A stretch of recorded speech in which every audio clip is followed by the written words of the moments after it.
الحمد لله رب العالمين، والصلاة والسلام على رسوله الكريم وعلى آله وصحبه وأهل بيته أجمعين، وبعد فأعوذ بالله من الشيطان الرجيم. بسم الله الرحمن الرحيم. وما أرسلناك إلا رحمة للعالمين. وقال تعالى: وما محمد إلا رسول قد خلت من قبله الرسل أفإن مات أو قتلا انقلبتم على أعقابكم ومن ينقلب على عقبيه فلن يضر الله شيئا وسيجزي الله الشاكرين. وقال تعالى: وإذا قيل لهم اتبعوا ما أنزل الله قالوا بل نتبع ما ألفينا عليه آباءنا أولو كان آباؤهم لا يعقلون شيئا ولا يهتدون. صدق الله العظيم. وقال النبي عليه الصلاة والسلام: إني لم أبعث لعانا وإنما بعثت رحمة، أو كما قال عليه الصلاة والسلام. وأيضا قال: خير القرون قرني ثم الذين يلونهم ثم الذين يلونهم، أو كما قال عليه الصلاة والسلام. رواه البخاري في كتاب المناقب. وأيضا قال: المؤمن القوي خير وأحب إلى الله من المؤمن الضعيف، وفي كل خير، احرص على ما ينفعك واستعن بالله ولا تعجز، وإن أصابك شيء فلا تقل لو أني فعلت كان كذا وكذا، ولكن قل قدر الله وما شاء فعل، فإن لو تفتح عمل الشيطان، أو كما قال عليه الصلاة والسلام. رواه مسلم في كتاب القدر. باب الأمر بالقوة وترك العجز والاستعانة بالله وتفويض المقادير لله.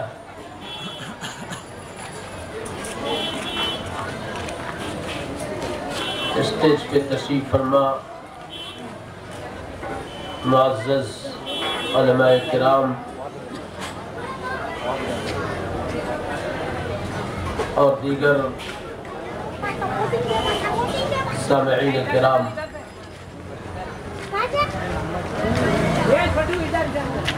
میں نہیں سمجھتا کہ یہاں جو علماء کرام تشریف فرمائے میں ان سے زیادہ کوئی معلومات اپنے پاس رکھتا ہوں. میں یقین کی حد تک یہ بات کہہ سکتا ہوں کہ خاص طور سے آج کی یہ مجلس، آج کا جو یہ موقع ہے، اس تعلق سے ہمارے معزز محترم اکابر علماء کافی معلومات اپنے پاس رکھتے ہیں، ان کے دیرینہ تجربات ہیں، لیکن انہوں نے چھوٹے بھائی کو موقع دیا کہ چھوٹے کو بھی کچھ کہنے کا سیکھنے کا موقع ملے۔ بہرحال جس موقع سے آپ بیٹھے ہیں بہت ہی حساس موقع ہے۔ The history you are going to cast your mind back is very sensitive. جس تاریخ جس پس منظر میں آپ یہاں تشریف رکھتے ہیں وہ بہت ہی بڑا پس منظر ہے، huge scenario of the history. بہت ساری چیزیں آپ کے ذہن دماغ میں آ رہی ہوں گی، برسوں سے آپ سنتے سناتے آ رہے ہیں۔ دعا فرمائیں کہ اللہ تبارک و تعالی کوئی ایسی بات، ایسی چیزیں بیان کروا دیں جن سے ہم واقعتاً روشنی حاصل کر سکیں۔ محرم کا مہینہ ہے، آج 8ویں تاریخ تھی، 9ویں کی رات ہے اور اتوار کو 10ویں تاریخ ہوگی۔ ایک تو محرم کا مہینہ، اور اس مہینے کے اندر ہم سب کے محبوب، ہم سب کے آقا، ہم سب کے مولا، دنیا جہان کے تمام انسانوں میں، دنیا جہان کی تمام شخصیتوں میں، دنیا کے اندر جتنے محسنین آئے ہیں، جن جن شخصیات نے دنیا کو اپنی خدمات سے مالا مال کیا ہے، جن جن لوگوں نے انسانوں کی خدمت کی ہے، سب کو خدمت کا تصور دینے والا، سب کو احسان کا تصور دینے والا، اور سب سے بڑا محسن ہم سب کے آقا اور مولا جناب محمد صلی اللہ علیہ وسلم، ان کے نواسے حضرت حسین رضی اللہ تعالی عنہ کو شہادت کا درجہ حاصل ہوا محرم کی 10ویں تاریخ کو سن 61 ہجری کے اندر۔ بہت بڑا حادثہ تھا۔ The more we feel sad, the less it is. ہمیں اس حادثے پر جتنا غم ہو، اگر دل سے غم ہے، ہمیں اس پہ افسوس ہے، تو ایمان، یقین، نبی پاک صلی اللہ علیہ وسلم سے محبت، نبی کے گھر والوں سے محبت کا تقاضا یہ ہے۔ اس کی کوئی مذمت بیان نہیں کر سکتا کہ تمہیں اس بات سے کیوں تکلیف ہے کہ حسین کو شہادت کا درجہ ہوا۔ حسین رضی اللہ تعالی عنہ کو مظلومانہ قتل کیا گیا۔ None has right to ask the reason for the sad feeling. اور میں آگے بڑھنے سے پہلے اپنے ان تمام بھائیوں کو جو جس انداز سے اس تکلیف کو محسوس کرتے ہیں اور کسی سازش کو سوچ سمجھ کر کے اپنا کر نہیں بلکہ واقعتاً نبی کے نواسے کی محبت میں کچھ کرتے ہیں، ہو سکتا ہے کہ کرنے کا طریقہ غلط ہو، اظہار کا طریقہ غلط ہو، لیکن اگر یہ چیز ہے کہ نبی کی محبت میں کیا جا رہا ہے، نواسے رسول صلی اللہ علیہ وسلم کی محبت میں کیا جا رہا ہے، so only for this point of view, for this extent we have to praise him, we have to appreciate him. اس نقطۂ نظر سے ہم اس کی تعریف کریں گے، اس کی حوصلہ افزائی کریں گے کہ نواسے رسول سے آپ کو محبت ہے۔ اگر تعزیہ بنایا ہے واقعتاً اس کے ذریعے سے وہ سمجھتا ہے کہ ہم محبت رسول کا حق ادا کر دیں گے، اور اس کی دیرینہ خواہش ہے، تو تھوڑی دیر کے لیے ہم کہیں گے کہ اللہ تبارک و تعالی محبت کو قبول کرے۔ ایک بڑے بزرگ دارالعلوم دیوبند کے اس وقت شورا کے ممبر ہیں، اور حضرت شیخ الحدیث رحمۃ اللہ علیہ حضرت مولانا زکریا صاحب رحمۃ اللہ علیہ کے خلیفہ ہے حضرت مولانا اشتیاق صاحب دعوت برکاتہم، بڑے پائے کے عالم ہیں، تو میری ان سے نسبت ہے، تو وہ بھی یہی بات فرما رہے تھے کہ اگر دل کے اندر گندگی نہیں ہے، ارادہ نیک ہے، نبی سے محبت ہے، نواز رسول کا واقعتاً درد ہے، اس منظر کو یاد کر کے، اس تناظر میں جا کر کے جو واقع کربلا ہوا ہے اس کی گہرائی کے اندر اتر کے وہ تکلیف کا اظہار کرتا ہے، تھوڑی دیر کے لیے کوئی طریقہ غلط ہو لیکن یہ تکلیف اس کی صحیح ہے، اس کا یہ احساس صحیح ہے۔ لیکن میرے دوستو، ہم we are extremely proud of being the lovers of the religion which never left us on any turn with no guidance۔ اللہ پاک کا کرم ہے، اللہ کا احسان ہے کہ ہم اس مذہب کے ماننے والے ہیں، اس شریعت کی پیروی کرتے ہیں جس شریعت نے کسی بھی موڑ پر رہنمائی کے بغیر ہمیں نہیں چھوڑا ہے۔ ہمیں محبت کا اظہار کس طریقے سے کرنا ہے وہ بھی شریعت نے بتا دیا ہے، دشمنی کا اظہار کس طریقے سے کرنا ہے وہ بھی شریعت نے بتا دیا ہے۔ تنہا اسلام دنیا کا ایک ایسا مذہب ہے جو ایک انسان کو اس کا ہر عمل سکھاتا ہے۔ کوئی ایسی چیز نہیں ہے جس کے بارے میں آپ کہیں کہ ہم کیا کریں، ہمارے پاس کوئی آئیڈیا نہیں ہے۔ We don't have perception, we don't have any ideal example, let's do on our own۔ چلیے ہم خود سے کچھ کرتے ہیں۔ الحمدللہ مسلمان اپنی زندگی، اپنی تاریخ کے کسی بھی موڑ پر اس ضرورت میں نہیں آئیں گے کہ چلیے خود سے کچھ کرتے ہیں۔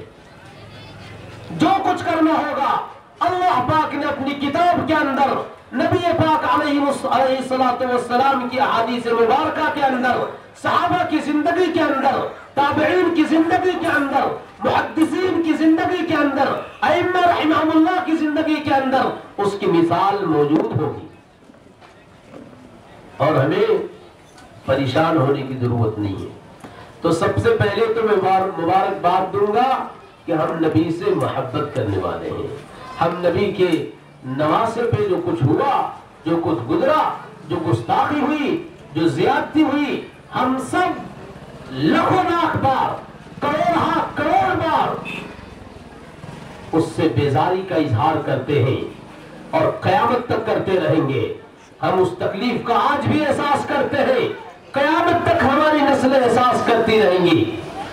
ہم اس محبت پر فخر کرتے ہیں۔ اللہ تبارک و تعالی ہمیں اس محبت کا اچھا بدلہ دے، ہمیں اس عشق کا اچھا بدلہ دے، نواز رسول سے محبت کا اچھا بدلہ دے۔ دوستو، ان 10 دنوں میں جو مختلف جگہوں پہ مجالس کا انعقاد ہوتا ہے ان میں ہم بہت ہی کثرت سے ایک بات سنتے ہیں کہ آقا علیہ السلام برحق تھے۔ آقا علیہ السلام کی زندگی میں صحابہ نے کام کیا، لیکن آقا کے جانے کے بعد نعوذ باللہ من ذالک یہ صحابہ منحرف ہو گئے اور انہوں نے نواز رسول اور آل رسول اہل بیت کے ساتھ زیادتی کی۔ انہوں نے اپنی عزت عزت کے لیے، اپنے عہدے کے لیے، اپنی ناک کے لیے رسول اللہ صلی اللہ علیہ وسلم کے دین اور شریعت پہ انحراف کیا. لمبی لمبی تقریریں آپ سنتے ہیں اور ایمان کا خطرہ ہے.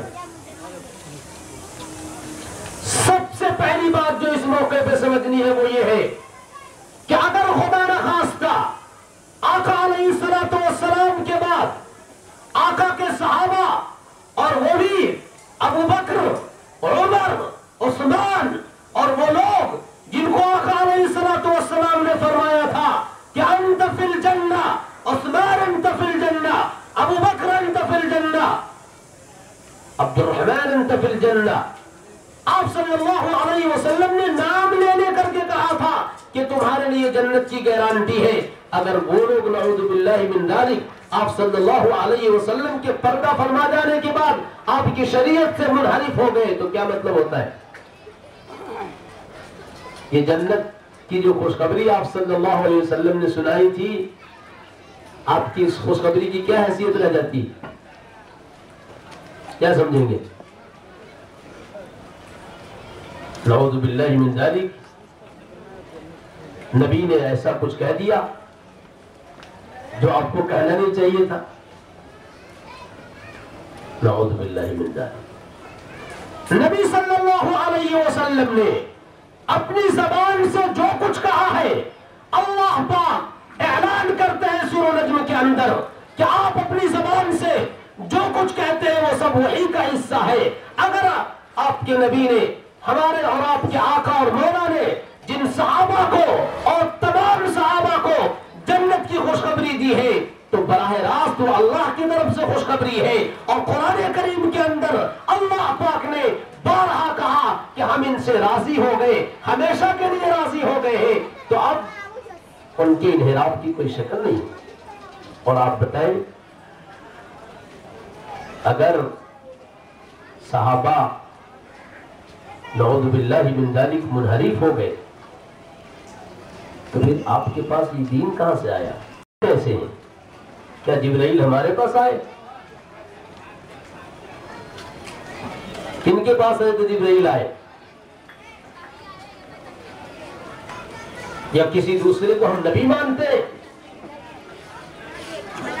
سب سے بڑا جرم جو ہم نے کیا ہے وہ یہ ہے کہ ہم نے یہ سمجھا نعوذ باللہ من ذالک کہ صحابہ آپ صلی اللہ علیہ وسلم کے بعد کسی بھی درجے میں آپ کی شریعت سے منحرف ہو گئے. نہیں، رائی کے دانے کے برابر بھی یہ صحابہ ان میں کا ادنا سے ادنا شخص آپ صلی اللہ علیہ وسلم کی شریعت سے منحرف نہیں ہوا. اور ان کے بعد کا کوئی بھی بڑے سے بڑا مجاہد، بڑے سے بڑا عالم دین، بڑے سے بڑا تہجد گزار، بڑے سے بڑا بادشاہ دنیا کے اندر صحابہ کے بعد کچھ بھی کر جائے، کتنی بھی بڑی کارکردگی کا مظاہرہ کر دے، لیکن صحابہ نہیں ہو سکتا. وہ حضرت امام غزالی رحمت اللہ علیہ یا حضرت جنید بغدادی رحمت اللہ علیہ یہ فرماتے ہیں کہ صحابہ ان کے مرتبے کو ہم پہنچ جائیں، نعوذ باللہ من ذالک ہم نبی سے ان سے زیادہ محبت کرنے لگے اور ہمارا مرتبہ ان جیسا ہو جائے. صحابہ کسی جانور پہ بیٹھے ہو، کسی سواری پہ بیٹھے ہو اور اس کے چلنے کی وجہ سے گرد و غبار اٹھے، پھر وہ جا کر کے کسی جانور کی ناک میں پڑے، پھر اس کے بعد جو گندگی پیدا ہوگی اس سے بھی ہم اپنے آپ کو مقابل نہیں کر سکتے. صحابہ صحابہ صحابہ کا مطلب صحابہ، اب کچھ نہیں، آگے پیچھے کچھ نہیں. علامہ ابن حجر رحمت اللہ علیہ فرماتے ہیں الصحابۃ کلھم عدول. ایک بات یاد رکھیے، this is the unique feature of Islam that it has the history the record of 5 lakh people. اسلام کے اندر 3.5 سے لے کر کے 5 لاکھ انسانوں کا ریکارڈ موجود ہے اسلامی تاریخ میں. ان کا مستقل نام دیا گیا ہے اسماء الرجال، فن الرجال. اگر دنیا کا کوئی بھی انسان آ کر کے کہتا ہے کہ یہ بات محمد صلی اللہ علیہ وسلم نے کی ہے، کہی ہے، تو فوراً سوال شروع ہو جاتا ہے کہ کیسے تم یہ کیسے کہہ رہے ہو کہ یہ بات محمد صلی اللہ علیہ وسلم نے کہی ہے، یہ آپ صلی اللہ علیہ وسلم کی حدیث ہے. تمہارا کردار کیا ہے؟ تمہارے ذاتی اخلاق کیا ہے؟ تمہاری صلاحیت کیا ہے؟ تمہارا رہنا سہنا کہاں ہوا ہے؟ تم جس استاد کا نام لے رہے ہو، کیا تم اس کے زمانے میں پیدا بھی ہوئے تھے یا نہیں ہوئے تھے؟ اگر زمانے میں پیدا ہوئے تھے تو تمہاری اور اس کی ملاقات بھی ہوئی تھی یا نہیں ہوئی تھی؟ ہزارہ سوالات ہونے لگتے اس کے بارے میں. لیکن اگر کسی صحابی کا نام آئے گا، کوئی صحابی یہ کہے کہ نبی پاک علیہ الصلوۃ والسلام نے یہ فرمایا ہے، then none has option to ask how can you prove. صحابہ کے بارے میں کوئی سوال نہیں. اگر خدا نخواستہ ہم نے یہ مان لیا کہ نعوذ باللہ من ذالک حضرت ابوبکر صدیق رضی اللہ تعالی عنہ نے، حضرت عمر نے، حضرت عثمان نے زیادتی کی، نعوذ باللہ من ذالک، تو پھر دوستو گویا کہ اسلام آپ کے ساتھ چلا گیا تھا. حالانکہ ہم یہ کہتے نہیں، الحمدللہ اسلام آج بھی ہے اور قیامت تک رہے گا. اس وقت سے لے کر آج تک مسلمان دنیا کے اندر ہے. قرآن ہے، قرآنی تعلیمات ہے، آپ کے اخلاق ہے، آپ کی تعلیمات ہے، آپ کی روایات کا وہ شاندار مجموعہ ہے جس کو دنیا کی کوئی بھی طاقت چیلنج نہیں کر سکتی. ایک حدیث لو، اور آج کی دنیا میں اگر ایک حدیث بیان کر رہا ہوں تو میں نے کس سے سنی ہے، پھر اس نے کس سے سنی تھی، پھر اس نے، یہاں سے لے کر آپ صلی اللہ علیہ وسلم تک سلسلہ مل جاتا ہے. تو سب سے پہلی بات تو یہ کرنی ہے کہ نبی پاک علیہ الصلوۃ والسلام کے صحابہ یہ سب کے سب پاک ہیں، سب کے ساتھ اللہ کے نبی صلی اللہ علیہ وسلم سے، اللہ کے نبی کے خاندان کے ایک ایک فرد سے محبت کا وہ معیار اپنے اندر رکھتے ہیں جس معیار کو ان کے بعد آج تک اور قیامت تک کوئی نہیں پہنچ سکتا ہے. اور انہوں نے اہل بیت کے ساتھ کوئی زیادتی نہیں کی. آپ صلی اللہ علیہ وسلم کا اپنا فرمان ہے، خیر القرون قرنی ثم الذین یلونہم ثم الذین یلونہم. میرے بعد سب سے اچھا زمانہ وہ ہوگا، سب سے اچھے لوگ وہ ہوں گے جو میرے زمانے سے سب سے زیادہ قریب ہوں گے. اب سب سے اچھے لوگ کس میں ہوں گے؟ فیکٹری بنانے میں، مشینوں کی ایجاد میں. مشینوں کی ایجاد تو اب ہوئی ہے، فیکٹریاں، companies are launched now for some centuries. تو سب سے بہتر جو آپ صلی اللہ علیہ وسلم کی نگاہ میں آپ صلی اللہ علیہ وسلم کے بعد ہو سکتے تھے، وہ کس لحاظ سے ہو سکتے تھے؟ دینداری کے لحاظ سے، آپ کی شریعت کو سمجھنے کے لحاظ سے. اور سب سے قریب آپ کے زمانے سے کون تھے؟ ہم اور آپ کون تھے؟ آپ صلی اللہ علیہ وسلم کے زمانے سے سب سے زیادہ قریب کون لوگ تھے دنیا میں؟ وہ صحابہ ہیں. صحابہ ہیں. تو سب سے بہتر انسان نبی کے بعد کون ہے؟ صحابہ ہے. دنیا کی کوئی بھی طاقت اس حدیث کو چیلنج نہیں کر سکتی.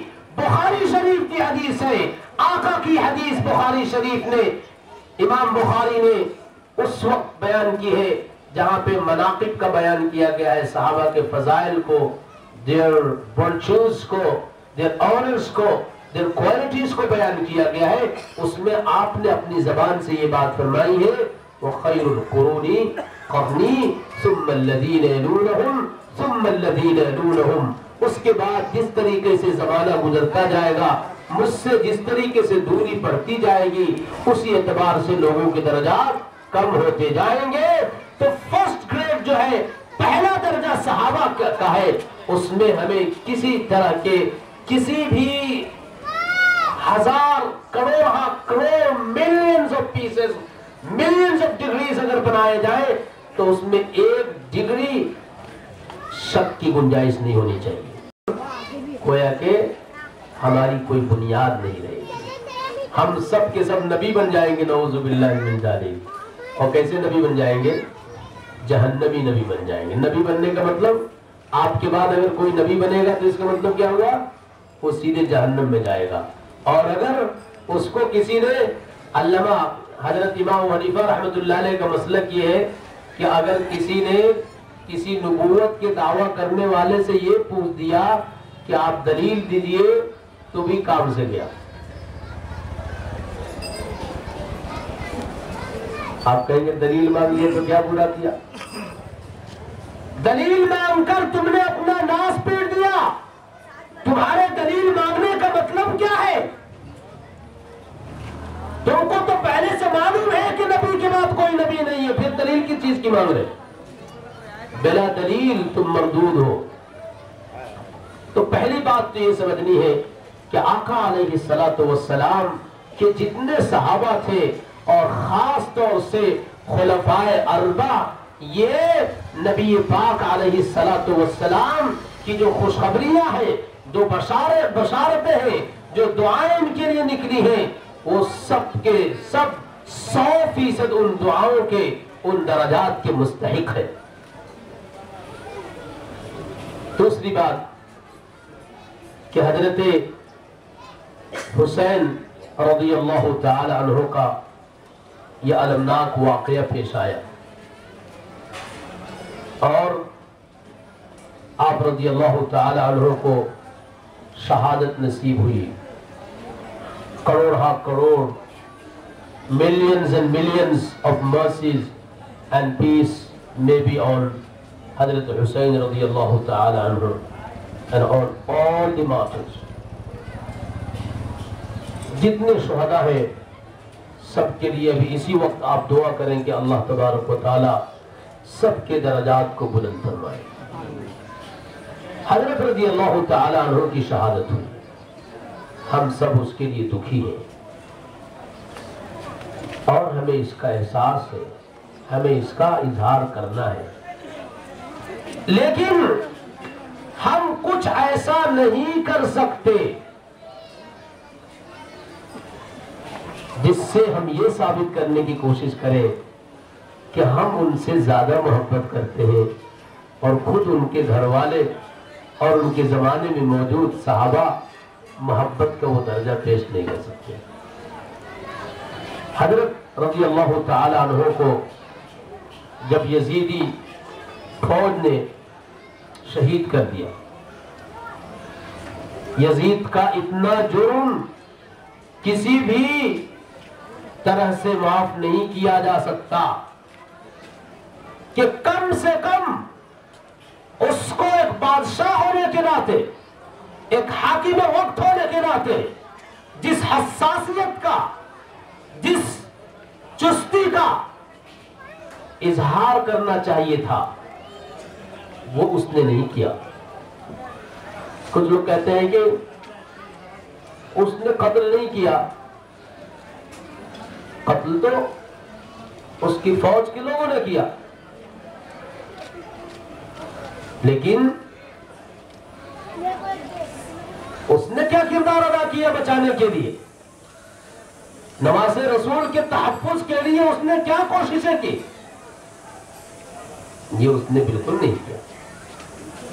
یہ جرم تو بہرحال ہے، اس نے پلاننگ کر کے بلوایا ہو، اس نے اپنے لوگوں سے خطوط لکھوائے ہو، 18,000 خطوط لکھے گئے تھے حضرت حسین رضی اللہ تعالیٰ عنہ کے کہ آپ کوفہ تشریف لائے، ہم سب آپ کے منتظر ہیں، ہم آپ کی خلافت قبول کرنا چاہتے ہیں، آپ کی سرپرستی میں شریعت اسلامیہ پر عمل کرنا چاہتے ہیں۔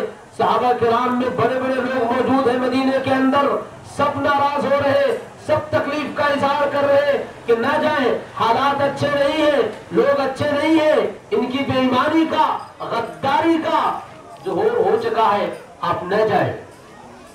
دھوکہ دے کر کے بلوایا اور بلا کسی جنگ کے، وہ تو جیسے آپ نے مجھے دعوت دے کر کے بلایا کہ آپ آئیے، آپ کو تقریر کرنی ہے، تو میں کیا ہتھیار لے کر آؤں گا آپ کو مارنے کے لیے؟ ایسا حضرت حسین رضی اللہ تعالیٰ عنہ کو 18,000 خطوط کے ذریعے سے صرف یہ کہہ کر کے بلایا گیا کہ آپ ہمارے سردار ہیں، ہمارے آقا کے نواسے ہیں، آقا کے بعد ہم چاہتے ہیں کہ آپ کی نگرانی میں، آپ کی سرپرستی میں ہم شریعت اسلامیہ پر عمل کریں، آپ آئیں۔ تو کیا لڑنے جائیں گے حضرت حسین؟ تو خاندان کے لوگوں کو، عورتوں کو، چھوٹے بچوں کو لے کر کے آ رہے ہیں۔ وہاں تو لڑائی کا کوئی مسئلہ ہی نہیں ہے، یک طرفہ معاملہ تھا، اور حضرت رضی اللہ تعالیٰ عنہ کو شہید کر دیا گیا۔ لیکن ان تمام کے باوجود ہمیں ون سائڈڈ ہو کر کے ایک واقعے کے ساتھ پوری امت اسلامیہ کی تاریخ کو جوڑ کر کے کچھ نہیں کرنا چاہیے۔ اسلام کے اندر شہادتیں بہت ہیں۔ اگر صرف صحابہ میں دیکھیں تو بدر کے اندر 14 صحابہ شہید ہوئے، احد کے اندر سب لوگ جانتے ہیں 70 صحابہ شہید ہوئے ہیں۔ ایک مرتبہ کچھ لوگ آئے اور آپ صلی اللہ علیہ وسلم سے یہ کہا کہ ہم لوگ مسلمان ہو گئے ہیں، ہمیں قرآن سیکھنا ہے، ہم دین سیکھنا چاہتے ہیں، ہمارے ساتھ قرہ کی ایک جماعت کو لگا دیجئے۔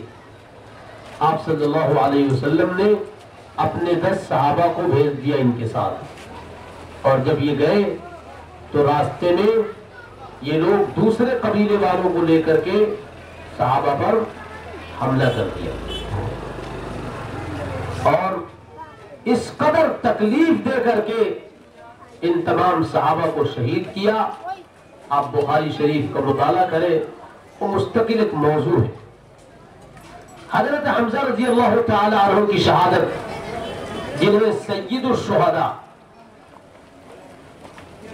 شہیدوں کے سردار کا لقب دیا گیا ہے، جنگ احد کے اندر ان کو وحشی رضی اللہ تعالی عنہ جو بعد میں اسلام لائے، انہوں نے شہید کیا تھا۔ کس طریقے سے شہید کیا؟ اتنا دردناک معاملہ تھا۔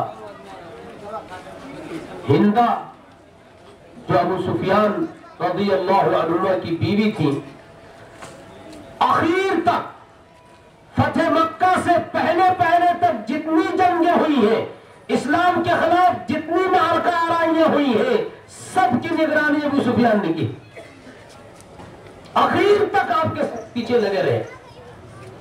انہوں نے بڑے انعام کا، بڑے پیکج کا وعدہ کر کے وحشی کو تیار کیا تھا کہ محمد صلی اللہ علیہ وسلم کو قتل کرو، یا عمر کو قتل کرو، یا حمزہ کو قتل کرو۔ حضرت وحشی کا بس حضرت حمزہ پہ چل گیا، وہ بھی دھوکے سے۔ وہ خود فرماتے ہیں کہ جہاں حمزہ جاتے تھے، جہاں سے گزرتے تھے، بس وہاں لاشیں پڑی رہتی۔ میں گھاٹ میں بیٹھ گیا اور تیر چلائے۔ حضرت حمزہ رضی اللہ تعالی عنہ شہید ہو گئے۔ پیکج جس نے دیا تھا حضرت ہندہ نے، انہوں نے کیا کیا؟ سینے کو چیر کر کے اور کلیجے کو نکالا۔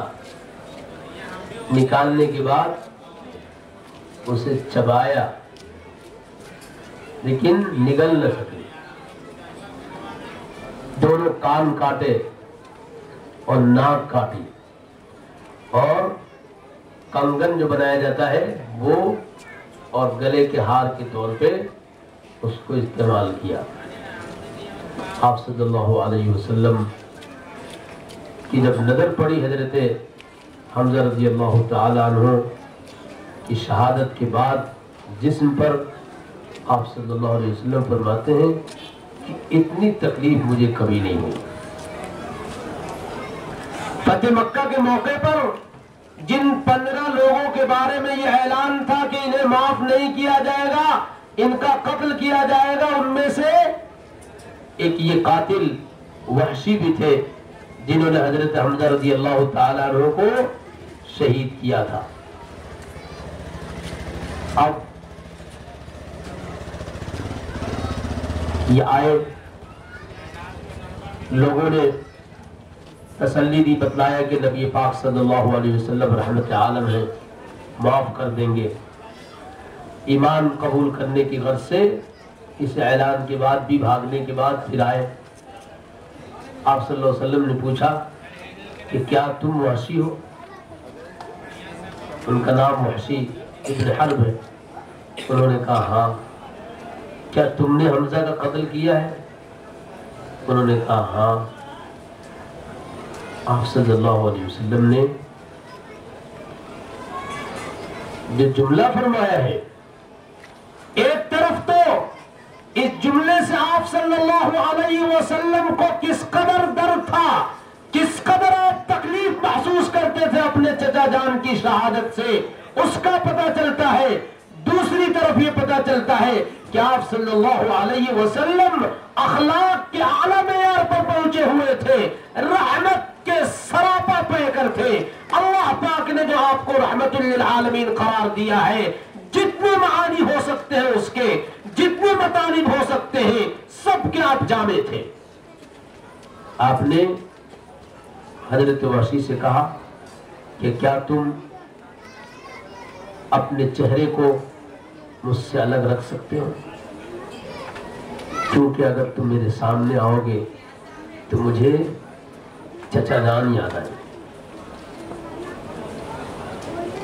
حضرت وحشی کہتے ہیں کہ پھر میں نے کبھی اپنے کو آپ صلی اللہ علیہ وسلم کے سامنے پیش نہیں کیا کہ کہیں آپ صلی اللہ علیہ وسلم کو تکلیف نہ ہو۔ وہ کہتے ہیں کہ جاہلیت میں، اسلام سے پہلے میں سب سے بدتر انسان تھا، اور اسلام کے بعد میں اچھے انسانوں میں سے ہو گیا۔ کیوں ہو گیا؟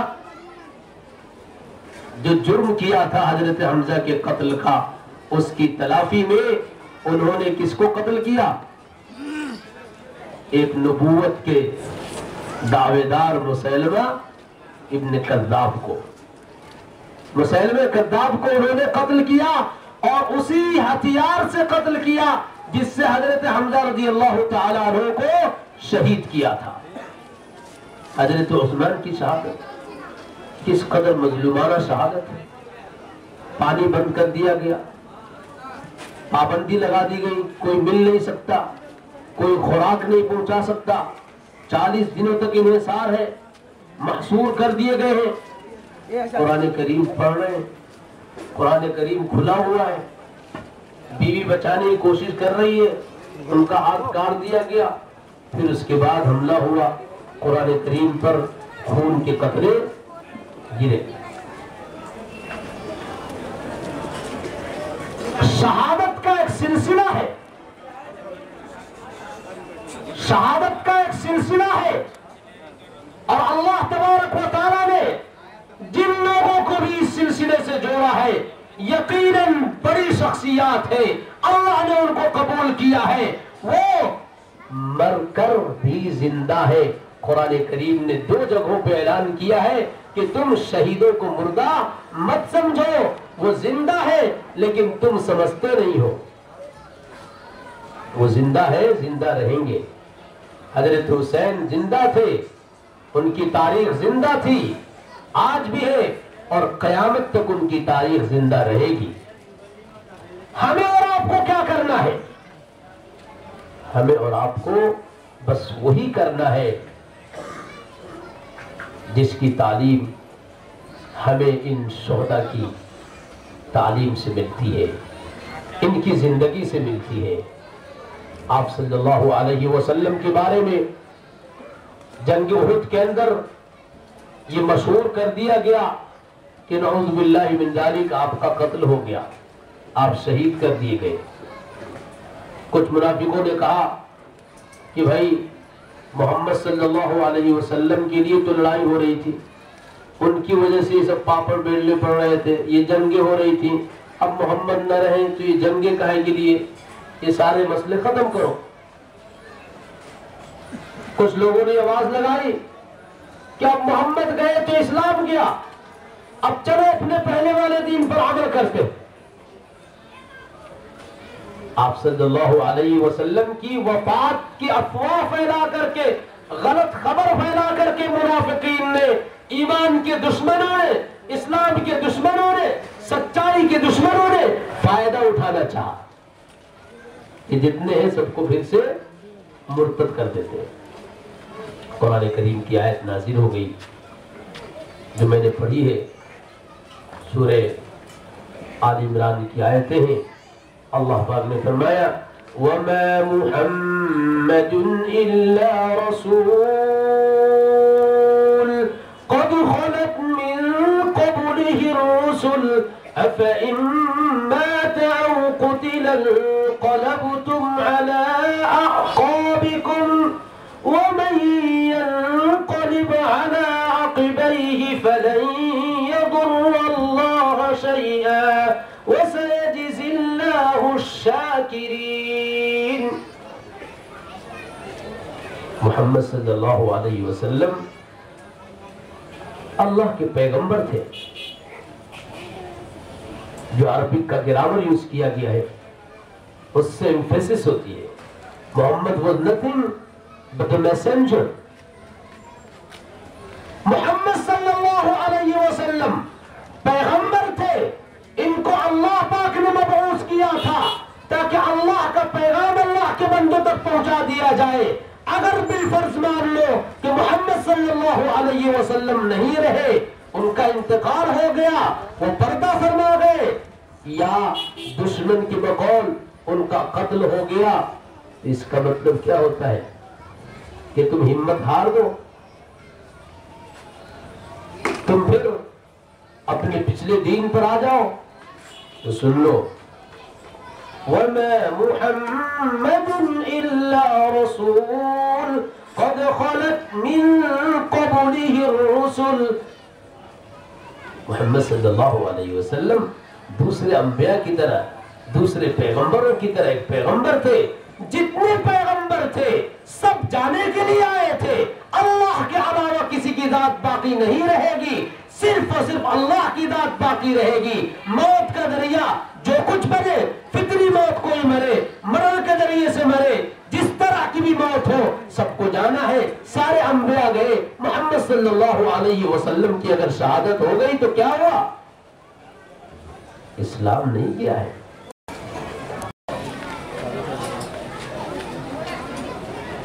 انقلبتم علی اعقابکم، کیا محمد صلی اللہ علیہ وسلم مر جائے، ان کی وفات ہو جائے، یا تمہارے دعوے کے مطابق ان کا قتل ہو جائے تو تم اپنے پیروں کے بل پیچھے ہٹ جاؤ گے، تم ایمان سے پھر جاؤ گے؟ اگر ایسا ہے تو سن لو وَمَن يَنقَلِبْ عَلَىٰ عَقِبَيْهِ فَلَن يَضُرَّ اللَّهَ شَيْئًا وَسَيَجْزِي اللَّهُ الشَّاكِرِينَ۔ سن لو محمد صلی اللہ علیہ وسلم کی وفات کو بہانہ بنا کر کے، محمد صلی اللہ علیہ وسلم کے قتل اور مرنے کا افواہ، اس کی غلط خبر پھیلا کر کے لوگوں کو ایمان سے ہٹانے والوں، تم سے اور ایمان سے پھرنے والوں سے یہ اعلان ہے، جو بھی پھرے گا اس کا انجام اچھا نہیں ہوگا، اپنا نقصان اٹھائے گا، شریعت اسلامیہ کا کچھ نہیں بگاڑ پائے گا، اللہ کی قدرت پہ کوئی اثر نہیں ڈال پائے گا۔ محمد صلی اللہ علیہ وسلم پیغمبر تھے، پیغام رسانی کا کام کر دیا ہے، اگر وہ چلے جاتے ہیں تو ان کی وجہ سے دین نہیں مٹ جائے گا۔ اب ذمہ داری کیا ہے؟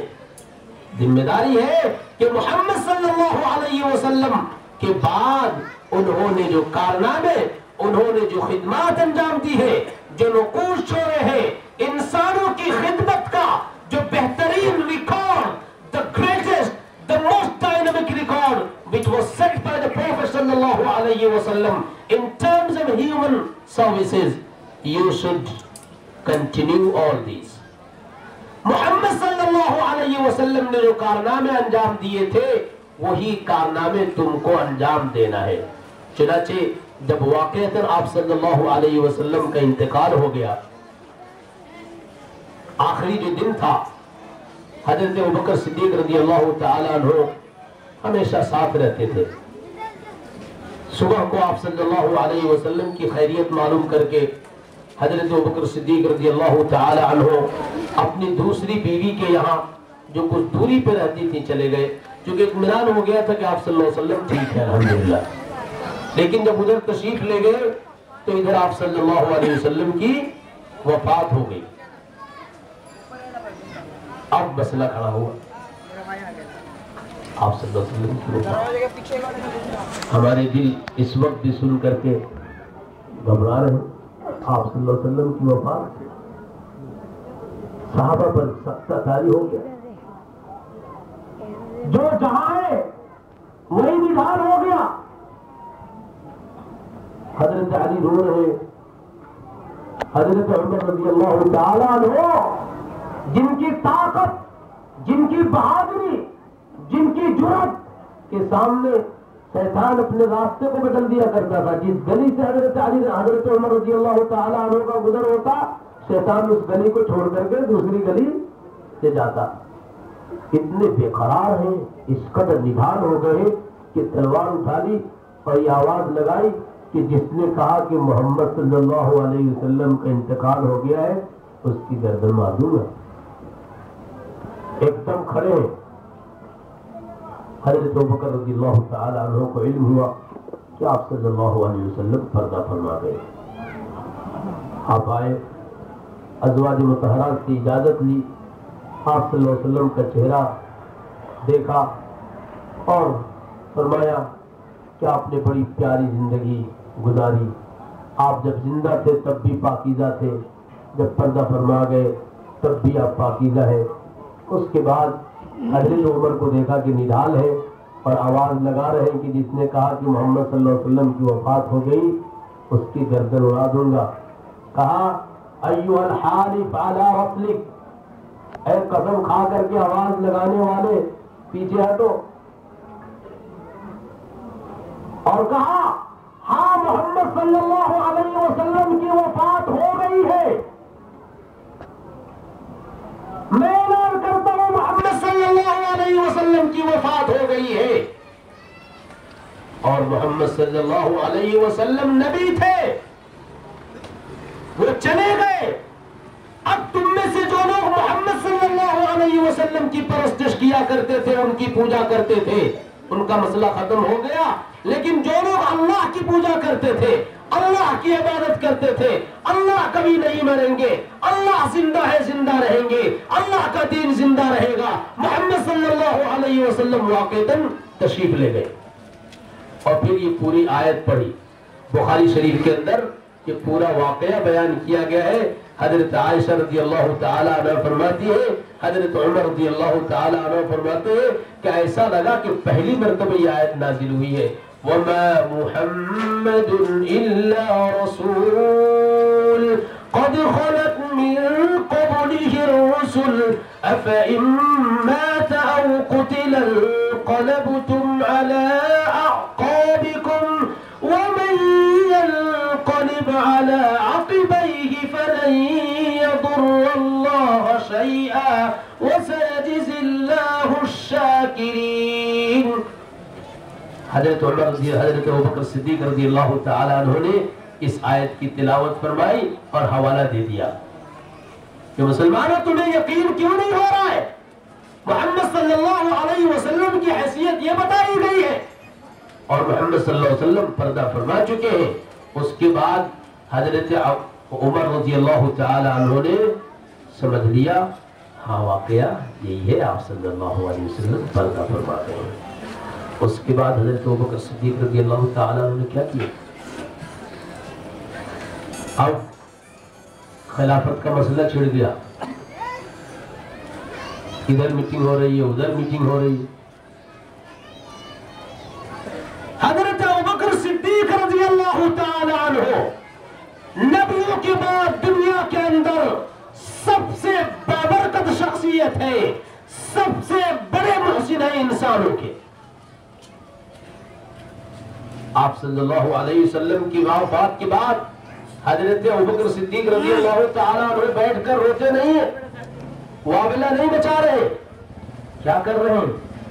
اس بات کی فکر میں لگ جاتے ہیں کہ کہیں خدا نہ خواستہ نبی پاک علیہ السلام نے مسلسل محنت کر کے جو اسلامی معاشرہ تیار کیا تھا، مظلوموں کو ظلم سے رہائی کا جو نظام قائم کیا تھا، عورتوں کی عزت و عفت کا جو سامان پیدا فرمایا تھا، زناکاری کے حدوں کو بند کیا تھا، جوؤں کا اور دوسرے ہولناک کارنامے جو انسانی معاشرے کے اندر وجود پا چکے تھے، ان کو سب کو ختم کیا تھا۔ خدا نہ خواستہ کچھ ایسا تو نہیں ہو جائے گا کہ پھر سے یہ وبا، یہ مصیبت انسانی معاشرے میں آ جائے۔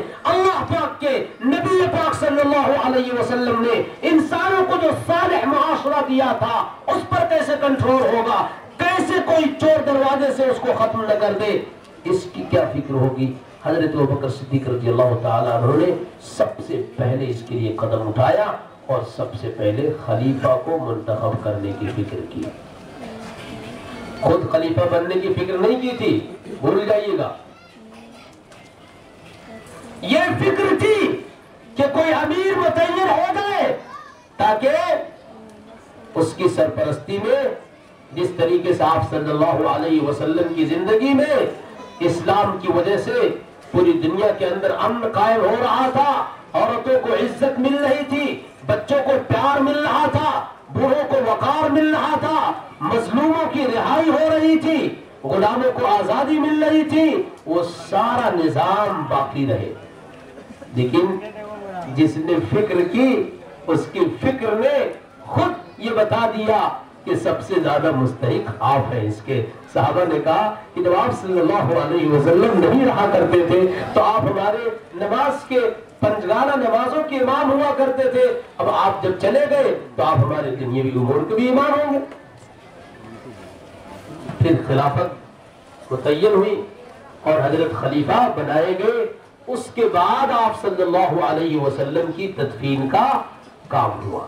پیغام دینا چاہا حضرت ابوبکر نے، اپنے عمل سے یہ پیغام دینا چاہا کہ صحابہ آپ صلی اللہ علیہ وسلم کے جانے کے بعد روئیں گے، دھوئیں گے، سر پکڑ کے بیٹھیں گے نہیں، چلائیں گے نہیں، اپنی کمزوری کا دنیا کو احساس نہیں کرائیں گے، اپنی بزدلی کا دنیا کو احساس نہیں کرائیں گے، بلکہ یہ کہیں گے کہ محمد صلی اللہ علیہ وسلم نے جو پیغام دیا تھا، ہم اس پیغام کو لے کر کے آپ صلی اللہ علیہ وسلم کی نیابت کرتے ہوئے پوری دنیا کے اندر پھیل جائیں گے۔ محمد صلی اللہ علیہ وسلم کے جسم سے بھی محبت تھی، محمد صلی اللہ علیہ وسلم کے اصل کردار سے محبت تھی، اصل روح سے محبت تھی۔ آپ صلی اللہ علیہ وسلم جس پیغام کو لے کر آئے تھے، ہم اس پیغام کے دیوانے ہیں، ہم اس پیغام کے عاشق ہیں۔ جس درد کے ساتھ، جس عشق کے ساتھ، جس جذبے کے ساتھ، جس قرآن کے ساتھ آپ صلی اللہ علیہ وسلم نے اللہ کے پیغام کو پہنچایا تھا، ہم آگے اس کو بڑھائیں گے۔ قدر دعا دے حضرت ابوبکر صدیق رضی اللہ تعالیٰ عنہ، اگر وہ بھی گھر میں بیٹھ جاتے رونے لگتے تب تو خدا نہ خواستہ ہر چیز میں اللہ کی مصلحت ہوتی ہے، اللہ کی توفیق سے ہی حضرت ابوبکر نے کیا۔ لیکن اگر یہ توفیق نہ ملتی تو دشمن اسی وقت اسلامی حکومت کو، جو نعمت ہے اسلامی حکومت، حکومت نہیں خدمت انسانیت کا نام ہے، انسان اس خدمت سے فوراً محروم ہو جاتے ہیں۔ تو جتنی بھی شہادتیں ہوئی ہیں، اللہ پاک نے جب نبی کے بارے میں یہ فرمانا چاہا کہ نبی کے جانے کے بعد، نبی کے دوسرے ورثہ کے جانے کے بعد تمہیں کیا کرنا ہے؟ چیخنا چلانا نہیں ہے، رونا اور واولہ نہیں مچانا ہے، بلکہ صحیح خراج عقیدت ان شہداء کو یہ ہے کہ ان شہداء کی روح کیا تھی، یہ دنیا کو کیا دینا چاہتے تھے، یہ کس کردار کے تیاری اور بنیاد رکھنا چاہتے تھے اس کو ہم دیکھیں۔ تمام شہداء کی روح کیا تھی؟ حضرت حسین کو آپ کس نظر سے دیکھتے ہیں؟ ایک کچے مسلمان کی حیثیت سے نعوذ باللہ من ذالک۔ کیا ہم یہ سمجھتے ہیں کہ حضرت حسین رضی اللہ تعالی عنہ آپ صلی اللہ علیہ وسلم کی سنتوں کو چھوڑ بیٹھے؟ ہم میں سے ایک آدمی بھی اس کو ماننے کے لیے تیار ہے کہ حضرت حسین رضی اللہ تعالی عنہ آپ صلی اللہ علیہ وسلم کی سنتوں پہ عمل نہیں کرتے تھے؟ نہیں۔ جتنی شہادتیں ہوئی ہیں حضرت حمزہ سے لے کر کے اور یہاں تک حضرت سمیہ سے لے کر کے یہاں تک سب کی شہادت اس لیے ہوئی ہے کہ آپ صلی اللہ علیہ وسلم نے خدا کی امانت، اسلامی شریعت، اسلامی احکام جو نہ صرف انسانوں کے لیے مفید ہے دنیا اور آخرت میں بلکہ دنیا کی ہر مخلوق کے لیے وہ کس طریقے سے آگے بڑھتے رہیں، کس طریقے سے ان کا تحفظ ہو، یہ سب کی روح ہے۔ ہم آج یہ طے کریں گے کہ جس طریقے سے ان تمام شہداء نے اپنی گردنیں کٹا دی، اپنے خون کو پانی کی طرح بہا دیا، لیکن شریعت اسلامیہ کی مخالفت ہو اور اس سے کسی کے ساتھ صلح کی جائے اس کو گوارا نہیں کیا۔ شہادت یہ پیغام دیتی ہے، حضرت حسین رضی اللہ تعالی عنہ کی شہادت، حضرت حسن کی شہادت، حضرت علی کی شہادت، حضرت عمر کی شہادت، حضرت ابوبکر کی شہادت، اور آپ صلی اللہ علیہ وسلم کو بھی شہادت دیا گیا تھا، اور حضرت حمزہ کی شہادت، حضرت سمیہ کے بارے میں معلوم ہے آپ کو؟ سب سے پہلی شہید ہے، خاتون عجوز پیرانہ سالی میں قدم رکھ چکی ہے، بوڑھی ہے۔ ابو جہل نے کس طریقے سے شہید کیا؟ اللہ کی پناہ، کیسے ان الفاظ کو دہرایا جائے؟ بوڑھی ہے، ناتواں ہے، کمزور ہے، اور اس نے اپنے ہتھیار سے حضرت سمیہ کے ناموس پر حملہ کیا اور وہ چلی گئی، پہلی شہید ہے۔ شہادت کا پیغام یہ ہے کہ مسلمان چاہے جس زمانے میں ہو، نوجوان خاص طور سے عہد کرے، حضرت حسین کو خراج عقیدت دے، حضرت حسن کو خراج عقیدت پیش کرے، حضرت علی کی شہادت کو خراج عقیدت پیش کرے، حضرت عمر کی شہادت کو خراج عقیدت پیش کرے۔ کیا کر کے؟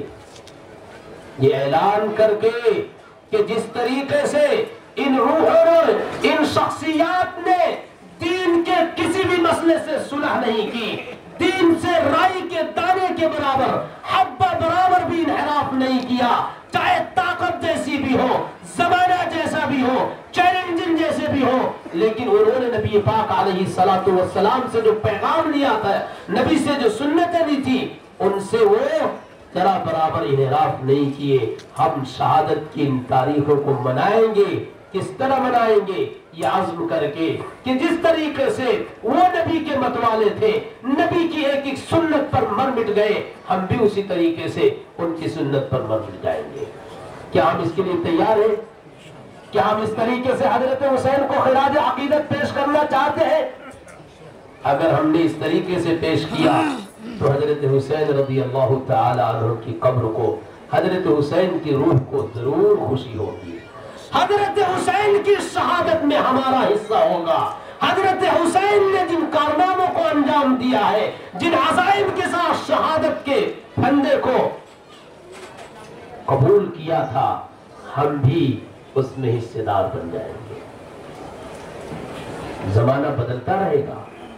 زمانہ کب اچھا تھا؟ زمانہ کب اچھا تھا؟ کس نبی کے زمانے میں زمانہ اچھا تھا؟ اور آقا علیہ السلام کے زمانے میں تو پوری دنیا نے طے کیا تھا کہ محمد کا خاتمہ کر دیں گے، محمد جس مشن کو لے کر آئے ہیں چلنے نہیں دیں گے۔ جنگ احزاب کے اندر کیا ظاہری کوئی شکل تھی اسلام کے بچنے کی؟ محمد صلی اللہ علیہ وسلم کے بچنے کی کوئی شکل تھی؟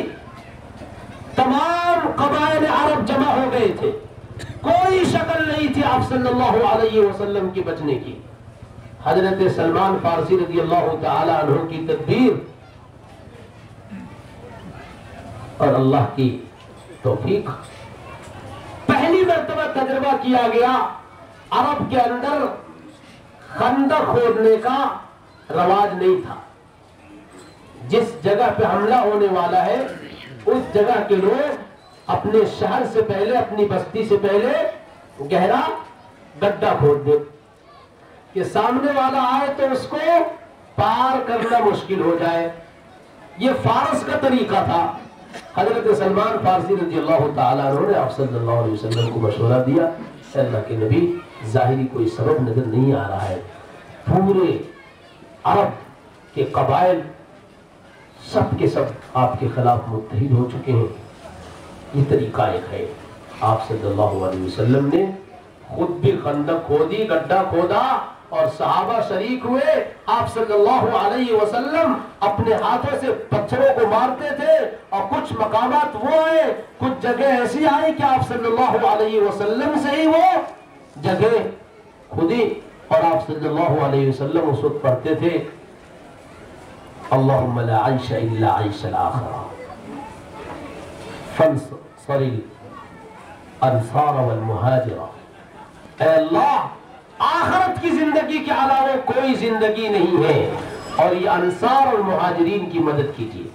ان کے زمانے میں بھی زمانہ اچھا نہیں تھا, لوگ مدد نہیں کرتے تھے, دشمنان بیٹھے نہیں ہوئے تھے, پابندیوں کی کوئی کمی نہیں تھی, ہر طرح کی پابندی, ہر طرح کے مسائل آپ صلی اللہ علیہ وسلم کے زمانے میں تھے.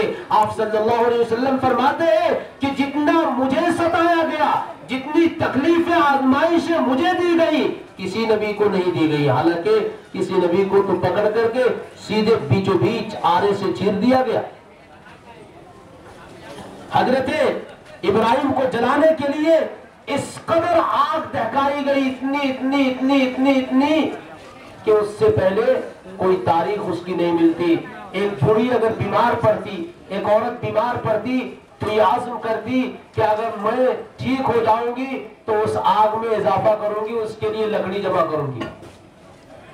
اور اتنی اونچائی پر آگ کہ پرندے اگر گزرتے تو وہ بھی جھلس جاتے. یہ سارے واقعات ہیں انبیاء کے, لیکن ان سب کے مقابلے میں ہمارے اور آپ کے آقا کیا فرماتے ہیں کہ مجھے جتنی تکلیفیں دی گئیں اس قدر تکلیفیں کسی اور کو نہیں دی گئی. سیدھا مطلب کیا ہے کہ جتنا خراب زمانہ مجھے ملا وہ کسی اور کو نہیں ملا. جتنے فتنہور میرے زمانے میں تھے اتنے فتنہور کسی زمانے میں نہیں تھے. جتنی سازشیں میرے زمانے میں ہوئی اتنی سازشیں کسی اور زمانے میں نہیں ہوئی. دین سے روکنے کے لیے, للہیت سے روکنے کے لیے, صالح معاشرے کی تشکیل کے لیے جس قدر رکاوٹیں مجھے دی گئی اتنی رکاوٹیں کسی اور کو نہیں دی گئی. مسلمانوں, کبھی آپ یہ نہ سوچے کہ زمانہ خراب ہو گیا ہے. اب ہم نبی کی سنت سے صلح کر لیں گے, اب حضرت حسین کی سیرت سے ہم صلح کر لیں گے, اب حضرت حسن کی روح سے ہم صلح کر لیں گے. اگر ہم سچے عاشق ہیں, سچے حسینی ہیں, سچے حسنی ہیں, سچے علی کے ماننے والے ہیں, سچے عمر فاروق کے ماننے والے ہیں, سچے ابوبکر کو ماننے والے ہیں, سچے نبی کی محبت کرنے والے ہیں, تو ہمیں یہ عزم کرنا پڑے گا کہ جس طریقے سے نبی نے حالات کا مقابلہ کیا, حالات کی وجہ سے شریعت اسلامیہ کے کسی بھی جز سے مصالحت نہیں کی, ہر عمل پہ ہر حکم پر عمل کر کے دکھایا. جس طریقے سے حضرت ابوبکر نے کہا تھا اَيُنْقَصُ الدِّينُ وَأَنَا حَيٌّ, کیا میں زندہ رہوں اور دین کے اندر کمی پیدا ہو جائے؟ یہ ہو نہیں سکتا. ہمارا بھی یہی نعرہ ہونا چاہیے. میں یقین کے ساتھ کہتا ہوں, اور کیوں نہ یقین کروں, بھلا کیوں نہ یقین کروں, 100 بار کہتا ہوں کیوں نہ یقین کروں. جب آقا نے فرما دیا کہ مجھے جتنی تکلیفیں دی گئیں کسی نبی کو نہ دی گئیں, تو میں کیوں نہ یقین کروں کہ جتنی آزمائشیں صحابہ کو ہوئی تھی, جتنی رکاوٹیں ان کے لیے تھی, اس کے بعد کبھی نہیں تھی اور قیامت تک نہیں ہوں گی. ہم کو اپنے دل کو بہلانا نہیں ہے, شیطان کے دھوکے میں نہیں ڈالنا ہے. ہمیں یہ سوچنا ہے کہ ہمارا زمانہ صالح ہے, ہمارے لیے دین پر عمل کرنے کے مواقع ہیں, لیکن ہم کمزور ہو گئے. دشمن مضبوط نہیں ہے, شیطان مضبوط نہیں ہے, ہم کمزور ہو گئے. ہماری اپنی کمزوری کو ہمیں دور کرنا ہے۔ اللہ پاک ہم سب لوگوں کو ان شہداء کرام کی برکت سے اسلام کی صحیح روح عطا فرمائے۔ نبی پاک علیہ السلام جس مشن کو لے کر کے آئے تھے، جس جذبے کو لے کر آئے تھے، انسانی خدمت کا جو جذبہ، جو دستور آپ صلی اللہ علیہ وسلم نے پیش کیا تھا، اس دستور کو ہم کس طریقے سے آگے بڑھا سکیں۔ اللہ تبارک و تعالیٰ ان شہداء کی برکت سے ہمیں وہی روح عطا فرمائے۔ آپ ایک منظر دیکھ رہے ہیں، وہ جو منظر ہے اس کی وجہ کیا ہے؟ سب سمجھ رہے ہیں؟ آپ صلی اللہ علیہ وسلم جب آئے، آپ صلی اللہ علیہ وسلم نے جب محنت کی، صالح معاشرے کو تشکیل دینا چاہا، تو کئی کوئنٹل لیٹر شراب سیکنڈوں میں بہا دی گئی۔ اور آج شراب پی کر کے ایک انسان، اتنا اچھا خاصا انسان، اتنا عقل مند انسان، اللہ نے سب کچھ سے نوازا ہے، ایک سیکنڈ میں وہ کیا ہو جاتا ہے؟ نالوں کی نظر ہو جاتا ہے۔ اس کو یہ ہوش نہیں رہتا کہ اس کا بدن کھلا ہے، بند ہے، نجاست میں گرا ہے۔ انسانوں کو اس ذلت سے بچانے کے لیے آپ صلی اللہ علیہ وسلم نے تحریک چلائی اور ایسی روح پھونکی کہ پھر اس کے بعد کوئی صحابی شراب کو منہ سے نہیں لگا سکا۔ عورتوں کی یہ حالت تھی کہ دو عورتیں، ایک عورت گزر رہی ہے، کچھ لوگ بیٹھے ہیں سامنے، وہ حاملہ ہے، بات چلی کہ اس کے پیٹ میں بچہ ہے یا بچی ہے۔ اس زمانے میں الٹرا ساؤنڈ کا نظام نہیں تھا۔ اب میں کہتا ہوں نہیں بچہ ہے، دوسرا کہتا ہے نہیں بچی ہے اس کے پیٹ میں، چلو پیٹ چیر کر دیکھ لیتے ہیں، اور پیٹ چیر کر کے دیکھ لیا کرتے تھے۔ سوچیے تو کیسا منظر ہوگا، کیسی عزت تھی عورتوں کی۔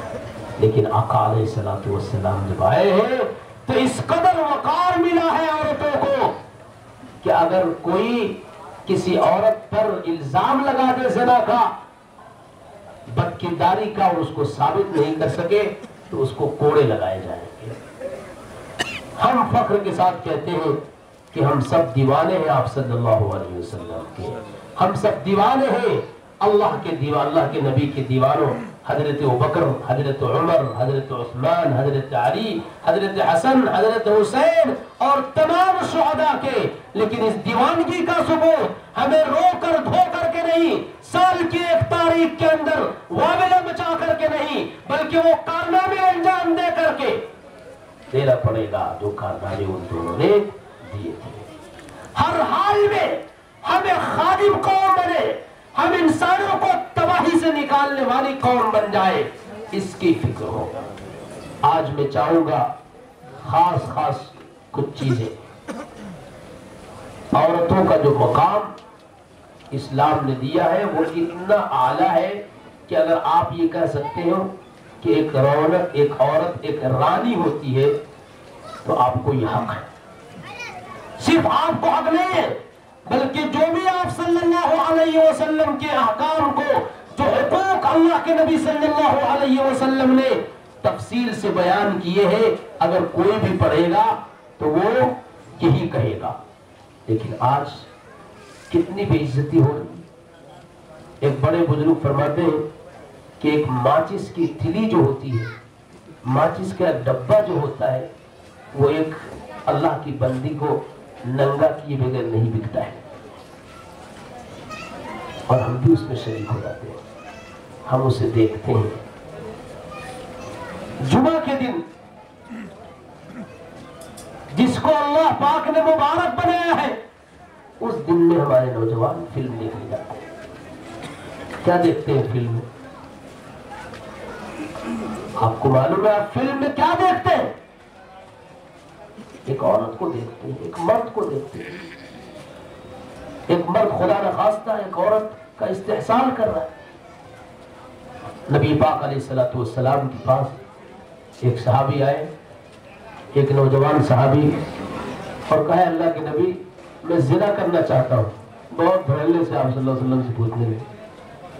آپ صلی اللہ علیہ وسلم نے فرمایا اچھا زنا کرنا چاہتے ہیں، جس سے تم زنا کرو گے وہ کسی کی ماں ہوگی نا، کسی کی ماں ہوگی، تو اگر تمہاری ماں سے کوئی زنا کرنے کے لیے چاہے تمہیں کیسا لگے گا؟ اللہ کے نبی ہرگز نہیں، جس سے تم زنا کرنا چاہو گے وہ کسی کی بچی ہوگی، اگر تمہاری بچی سے کوئی کہے کہ زنا کے لیے پیش کر دو تمہیں کیسا لگے؟ نہیں اللہ کے نبی ایسا نہیں، جس سے تم زنا کرنا چاہو گے وہ کسی کی بیٹی ہوگی، اللہ کے نبی اگر تمہاری بیٹی کے بارے میں کوئی یہ سوچے تو تمہیں کیسا لگے؟ علیہ وسلم نے مثال دے کر کے اس نوجوان کو ایک عورت کی جو نسبتیں ہو سکتی ہے ان نسبتوں کا تذکرہ کر کے اور کہا کہ اگر یہی نسبت کسی عورت کے ساتھ تم سے جڑی ہو تو تم کیا چاہو گے؟ اس نے کہا ہرگز نہیں چاہوں گا کہ میں زنا کروں گا۔ تو اللہ کے نبی صلی اللہ علیہ وسلم نے فرمایا کہ دوسری تمام عورتیں بھی اسی طریقے سے درجے والی ہیں، جس طریقے سے تمہیں یہ گوارا نہیں ہے نعوذ باللہ من ذالک تم اپنی ماں پہ حملہ کرو، اپنی بھائی پہ حملہ کرو، اپنی بہنوں کو ناچتے گاستے ہوئے تم سنو، ان کو تم ننگا کر کے دیکھو، نعوذ باللہ من ذالک۔ آپ صلی اللہ علیہ وسلم یہ روح پھونکنا ہمارے اندر چاہتے ہیں کہ تم دوسری عورتوں کو بھی ناچتے ہوئے گاتے ہوئے دیکھنا گوارا نہ کرو، اگر تم دیکھتے ہو تو خدا نخواستہ کسی نہ کسی درجے میں تم اس بات پر راضی ہو گئے ہو، آج نہیں کل تم اپنی بہنوں اور ماؤں کو بھی اسی رنگت میں اسی حالت میں دیکھنا چاہتے ہو۔ ہمیں گوارا ہے اور یقیناً گوارا نہیں ہے۔ اس محفل میں میں یقین کے ساتھ کہہ سکتا ہوں کہ یقیناً گوارا نہیں ہے، لیکن اگر ہم نے دوسری ماؤں بہنوں کو اس حالت میں دیکھنا گوارا کیا تو شیطان کا حملہ آگے بڑھتے بڑھتے بڑھتے بڑھتے جائے گا، اور پھر نعوذ باللہ من ذالک خدا نہ کرے وہ زمانہ آ جائے، خدا نہ کرے وہ زمانہ آ جائے کہ ایک انسان اپنی ماں اور بہنوں کے ساتھ یہ سلوک کرنا برداشت کر لے گا۔ نتیجہ وہی 1400 برس پہلے آپ صلی اللہ علیہ وسلم نے منع فرمایا تھا، کتنی پیاری مثال دی تھی، پوری دنیا قربان ہو جائے سرکار جو عالم صلی اللہ علیہ وسلم کی حکمت پر، کتنا پیارا انداز تھا۔ ہم کو سوچنا ہے نوجوانوں، ہم کوئی ایک تصویر بھی ننگی نہ دیکھیں۔ آج وقت ہے کہ شہادت کی اس دن میں حضرت حسین کی قبرداری میں حضرت حسن کی شہادت کو خراج عقیدت پیش کرتے ہوئے نوجوان اٹھے اور کہیں کہ ہم اپنی ماں اور بہنوں کو، تمام انسانی ماں اور بہنوں کو ہم گھروں میں لانا چاہتے ہیں، ان کی جو اصل عزت ہے، جو مقام ہے، ہم دلانا چاہتے ہیں۔ نہ ہم خود دیکھیں گے، نہ ہم خود انہیں ناچتے ہوئے دیکھیں گے، نہ ہم خود انہیں ننگا دیکھیں گے، اور نہ کسی دوسرے کی نظر ان کو اوپر پڑنے دیں گے۔ اگر یہ عزم کیا تو ہم نے حضرت حسین کو خراج عقیدت پیش کیا۔ شراب پینے کے بعد ایک انسان کہاں چلا جاتا ہے، وہ اپنی بیوی کو کس قدر پریشان کرتا ہے، اپنے بچوں کی کس قدر درگت بناتا ہے روزانہ۔ آپ ذرا کسی ایسی بیوی سے مل کر دیکھیے جس کا شوہر شراب پیتا ہے، اس کے اوپر کیا گزرتی ہے۔ ہم آج کے دن یہ طے کریں گے کہ ہم اپنے دور پہ سب سے پہلے نہ شراب کو ہاتھ لگائیں گے اور نہ شراب سے ملتی جلتی کسی چیز کو ہاتھ لگائیں گے، اور محبت کے ساتھ سنجیدگی سے حکمت سے ان نوجوانوں کا جائزہ لیں گے جو خدا نخواستہ شراب کی گرفتار ہو گئے ہیں، چاہے وہ ایمان والے ہوں، صرف وہ انسان ہونے چاہیے، اب ان کو ہم شراب کی مصیبت سے بچائیں گے۔ کیا آپ عہد کرتے ہیں اس کا؟ کیا ہم یہ عزم کرتے ہیں کہ جو نوجوان شراب کے شکار ہو گئے ہیں اور وہ اپنی بیوی اور بچوں کے لقمے کو شراب کی نظر کر دے رہے، ہم ان تک پہنچیں گے محبت کے ساتھ، حکمت کے ساتھ، ان سے شراب کی خرابیاں بیان کریں گے اور ان کے گھر کو پاک کریں گے۔ ہم ضرور حضرت حسین کا نام لیں، کروڑ ہا کروڑ درود و سلام ہو حضرت حسین رضی اللہ تعالیٰ عنہ پر، لیکن ہمارے عمل سے جتنا ان کو فخر ہوگا، اس کردار کو اپنانے سے جس کے وہ حامل تھے، جس قدر انہیں خوشی ہوگی، اور کسی چیز سے ان کو خوشی نہیں ہوگی۔ ہم یاد کریں کہ ہم وہ کردار اپنائیں گے جو حضرت حسین کے تھے۔ کسی بھی قیمت پہ ہم صلح نہیں کریں گے۔ آج بھی ملک کا قانون یہ نہیں کہتا ہے کہ مسلمان داڑھی نہیں رکھ سکتے، نہیں کہتا ہے۔ قانون سے پہلے ہم اپنے آپ کو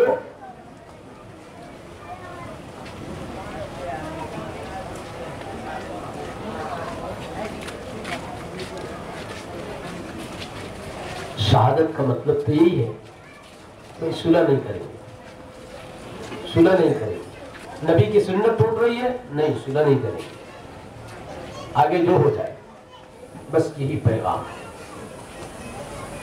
اس کا عزم کریں۔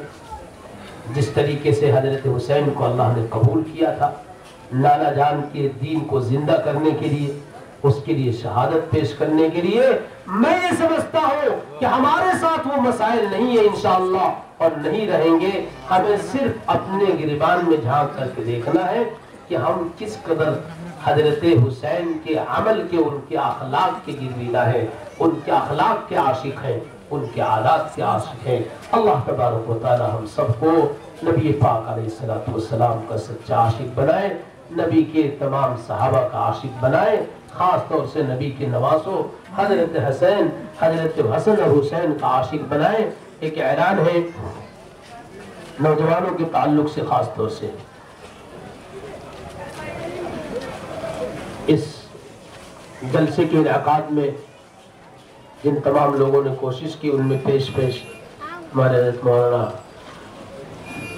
وحاد اطہر صاحب، جو آپ کی اس مسجد وائرلیس مسجد کی امام ہیں، سامنے تشریف رکھتے ہیں۔ ہماری اور سب کی اس وقت کوشش یہ ہو رہی ہے کہ ہم اپنے نوجوانوں کو زیادہ سے زیادہ حسینی اور حسنی کردار سے لیس کر سکیں۔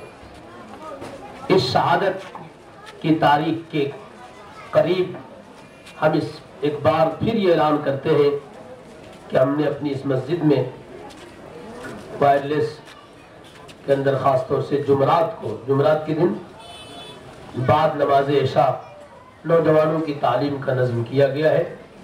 زیادہ سے زیادہ نوجوان کوشش کریں کہ پہنچے۔ آپ بالکل کھول کر سامنے آئے۔ آپ علماء کرام کو بھوت دود اور دوسری دنیا کی کوئی چیز نہ سمجھے۔ آپ یہ سمجھے کہ ہمارے مرض کی اگر دوا کوئی کر سکتا ہے تو یہ علماء کرام ہے۔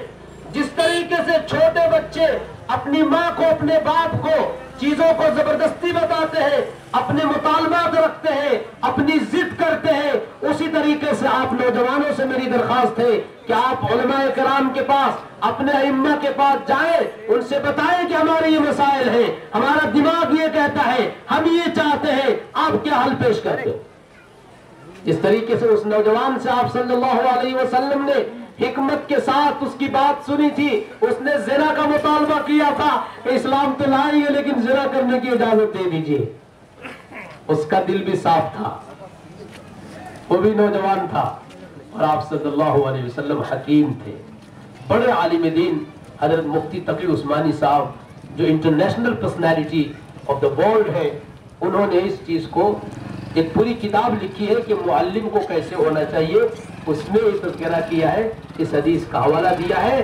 آپ بالکل کھول کر کے، اوپن ہو کر کے علماء کرام کے پاس آئے اور کہے کہ ہمارا ماحول یہ کہتا ہے، ہمارے مسائل یہ ہے، شریعت کیا کہتا ہے، شریعت اسلامیہ کے حامل ہے،